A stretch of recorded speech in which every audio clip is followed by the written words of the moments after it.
A lot of the time, there's a stigma for actors to work in television. Like, a lot of actors want to work in movies eventually. Now, Piper, I know you've been nominated for an Oscar. Do you think this show, which is directed by David Lynch, who's a famous director, is going to help take away the stigma from doing a TV series?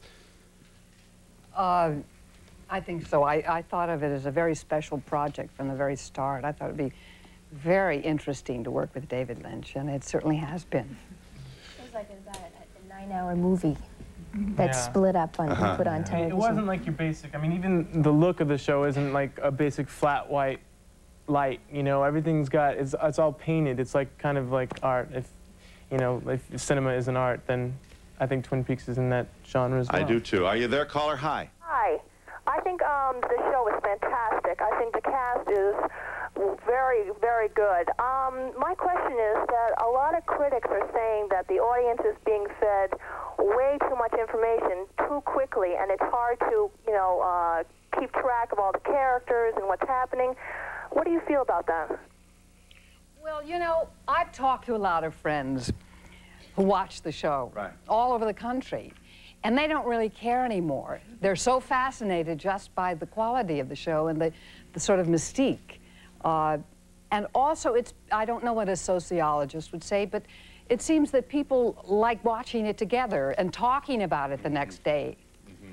I think that's one of the attractions. I think we are very much interested in a very well-constructed plot line that continues, as in Mystery and Love, and you have creeps in this script, you have nice people, you have leaders, you have frightened. And I think that somehow America Heartland wants to see, wants to check into a familiar surrounding every week, and it certainly reflected itself in the success that your series is enjoying.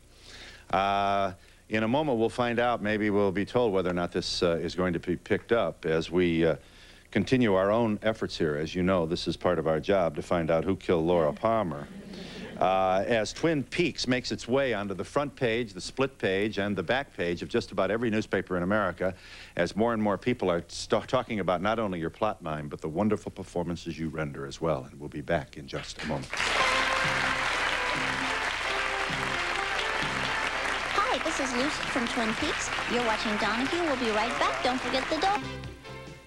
We are joined by Mark Frost, who just happens to be the executive producer, creator, and writer, as well as the director of Twin Peaks. Hey.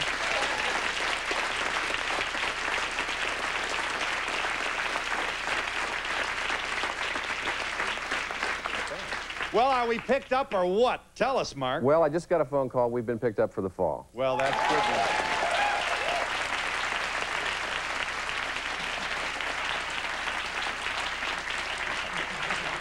Well, that's the first they've heard of it. It's nice to be working. Let me, yes, you wanted to. I have a question. I feel like a duck out of water for those people who have never seen Twin Peaks. My question is, will there be a rerun this summer so I can figure out what in the world this is all about? I think the plan is to rerun the 9 hours that we've done leading up to the start of next fall. Let me, this is a minute long, and it'll give you this will give you some idea what kind of character. Listen to the mood created by Twin Peaks. Mark and his genius colleagues, not to mention these wonderful players, do spin a yarn and create an illusion. Look at this. I know I did. What happened? We saw Waldo.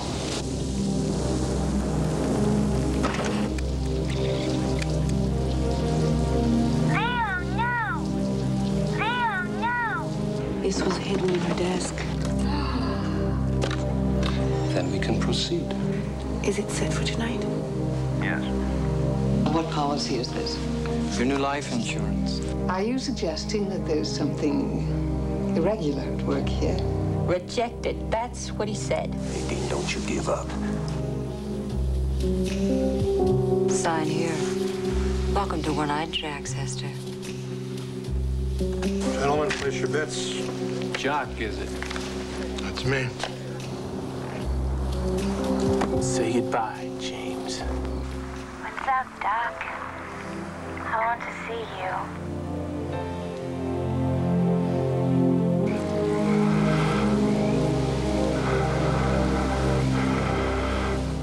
Okay, what else did we Okay. I don't know too much about your show, because it comes on later at night, and I'm usually home by myself. But the music starts playing, and you're watching the television, and you're just like, I don't want to do it. So you, like, run into the kitchen, and then you go back into the living room, and you're watching it for a little while. I mean, I usually go to the basement. The music, it's what really gets everybody going into the show. I'll tell you. You've got to invite some friends over, clearly. Yes, yes. I want to know if they made a few different endings instead of just one. Did you make? You have a different plot line in Europe. Yeah, the ending that you'll see on Wednesday night at 10 is one of several that we worked on, depending on whether we got picked up for the fall or not. I wanted to either polish it off or not polish it off. And I assume you have not polished it off. They're working feverishly not to polish it off right now. So. Along the lines of the music, I hear it as being seductive, and I wondered the symbolism with the Twin Peaks. I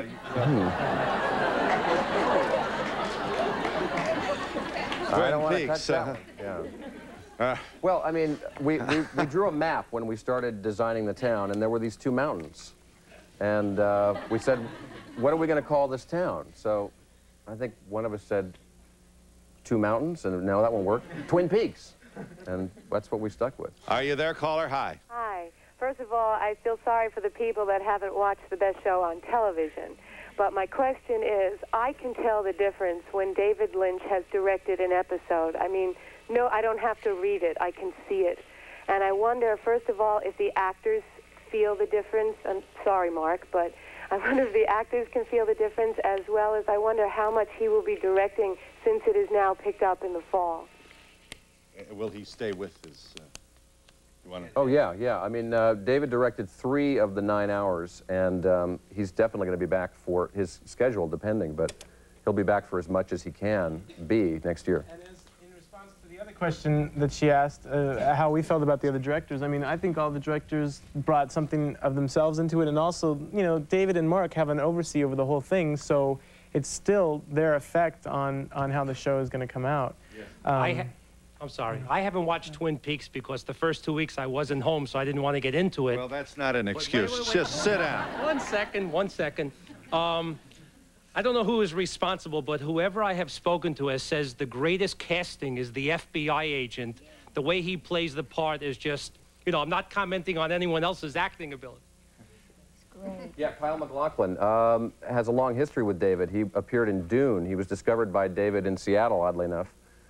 Played the lead role in Dune, and then also was the lead in Blue Velvet. And in writing the piece, we thought, yeah. He's wonderful. Yeah. That's used Kyle. We wrote the part with him in mind. Yes, ma'am. Peppy, which do you prefer, the movies or TV as far as acting? It really depends on the material.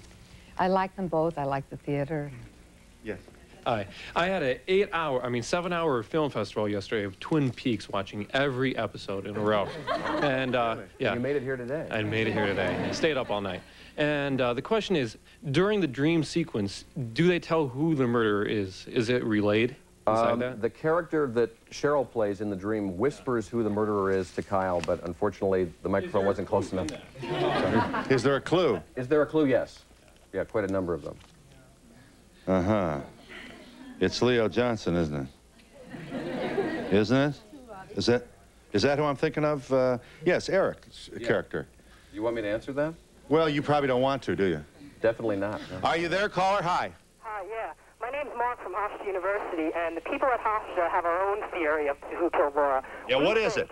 We think that Laura really isn't dead, and she dressed up Madeline to look like Laura, and now she's reincarnated. Well done.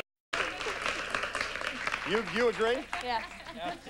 This theory's getting a lot of credence, apparently, across the country right now. So that the body wasn't Laura. The body was the look-alike, was Madeline, who Laura is now playing, and then, yeah, you've got who Cheryl is now playing. Yes. When you get the script, do you just get the lines that you're performing, so the rest is a mystery to you, or do you get the entire script? The entire script. But it's basically a mystery because you can't really think of all the other things that are going on. You have to concentrate on yours, or you'll be completely confused. Yes. Yeah, Mark, I think that your show is a psychological breakthrough. And I was wondering if you think that maybe you're setting a new standard for the future of television. Well, you know, one can only hope. I mean, we tried to do the best story and show that we could, and if that breaks down a fence that other people can, you know, follow us through, then I'm delighted. Hi, thanks for calling. Go ahead. Hi, this is for Mark Frost. Yeah. Now, I know who did it. Okay? Who did it? John Nance, but he was Henry. But you had to see Eraserhead to find out. It's definitely a possibility. What is the total number of featured characters in the series? 35. Very well. That's why I have trouble Yeah. keeping up with it. Yes. Yes. There was a murder on Long Island here not long ago, and a girl was found in a plastic bag. Is any of this taken from a real situation, or is it No, all... I didn't hear about that. But we do have the tabloids descending on a town in Washington State. Poor Snoqualmie Falls. I mean, Snoqualmie Falls. Yeah. And they're claiming that we got bodies along the side of the road and chainsaw duels in the woods, the whole thing. Yeah. So. Since you're now famous for being on Twin Peaks, has your personal life changed? Cheryl, you want to talk about that? You're our, this is your first television effort. I'm sure it won't be your last. I hope not. So far, no. Nothing really has changed. I mean, it's certainly opened up doors, thank God, as far as work is concerned, but my personal life isn't really... I do, every once in a while, get people saying, you know, you were Laura Palmer, but that's about it. Yes.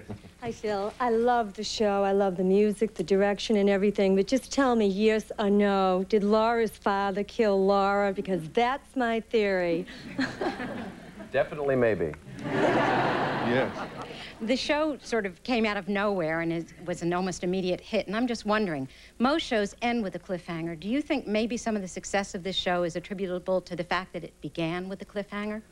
Well, I think everybody loves a mystery. I think life's a mystery. You know, and that probably hooked a lot of people early on. That was part of our approach. Yeah. Well, all of us have read Agatha Christie and have been disappointed when the clue that she said was so commonly... I can't see. It will never be... The clue that was given was obvious to the reader, and it becomes hidden under so much that you can't see it. Yeah. The final episode could turn viewers off in saying, well, I didn't get that. I didn't see that. Where was that? I mean, that's a reality. Yeah, it's a danger, I guess, whenever you plot something this intricately, but... We'll see what happens on Wednesday. Are you there, caller? Hi. Yeah, hi. A question for Mark and any of the actors. There are so many red herrings here. I'm curious to know how much of the story was plotted before production started and how much the actors knew about the various plot lines. We thought it was provident to keep them in the dark as much as we possibly could. And the scripts rolled out as we were working. Had two other wonderful writers who I should mention, Harley Payton and Bob Engels, worked on the show as well. And so that I think we kept you sort of out of the loop for the most part. They're still in the dark. We did, because now that we're doing publicity for it, everyone wants to know, and we're trying to, you know, in order for us to tell the truth. I don't know. We saw the last 5 pages of the show that's on Wednesday. I didn't know. Yeah. Right. There were 5. But to return to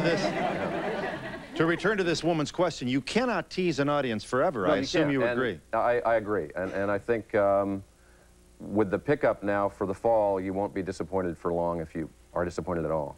Mm-hmm. Yes. I just want to say I hate Leo, but I hope he stays and he comes back this fall, because you're great. You're so good. For a louse, she wants you to come back. And we'll be back in just a moment.